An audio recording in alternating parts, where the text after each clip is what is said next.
constatons déjà qu'avec 5 membres indisponibles sur 7, parce que leur démission s'est faite avec effet immédiat, c'est la volonté de quelqu'un. J'ai entendu dire qu'une démission devait être votée, c'est la chose la plus ridicule que j'ai entendue dans ma vie. On ne peut pas attenter à ce point à la volonté d'un individu qui ne souhaite plus exercer une fonction pour diverses raisons. Ça peut être des raisons politiques, ça peut être des raisons de convenance personnelle, mais jamais on a entendu qu'on vote une démission. On est informé d'une démission. Parfois, dans certains cas, on prend acte lorsque il faut prendre acte, mais dire qu'on va voter une démission, ça, il n'y a qu'ici qu'il faut entendre des choses comme ça.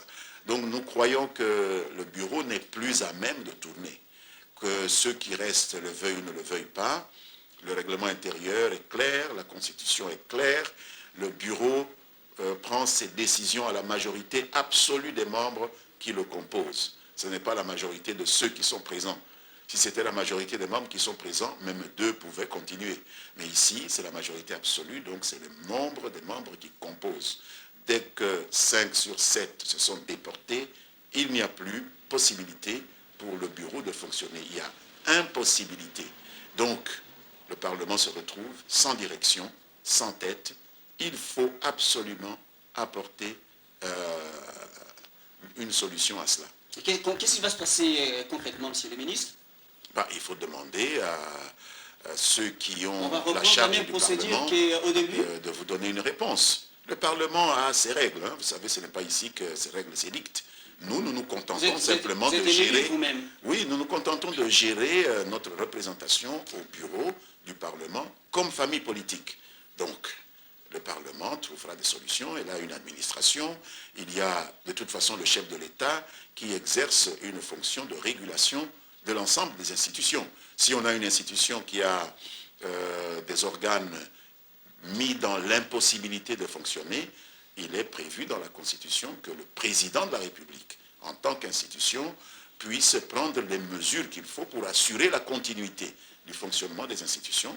Attendons qu'il constate cela, attendons que des propositions soient faites par qui de droit.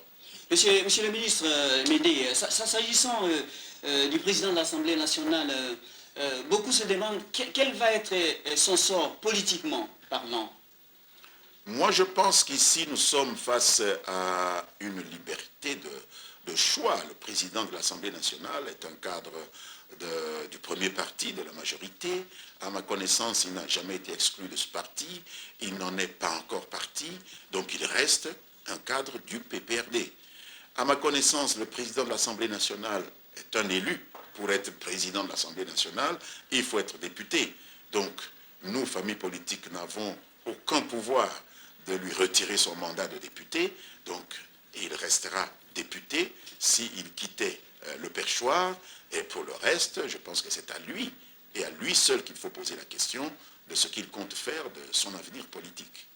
Monsieur le ministre, revenons un peu aux faits qui parlent d'eux-mêmes, puisque le chef de l'État, lors de son dernier point de presse, avait dit que seuls les résultats comptaient, et aujourd'hui, on voit du palpable sur le terrain, les résultats parlent d'eux-mêmes.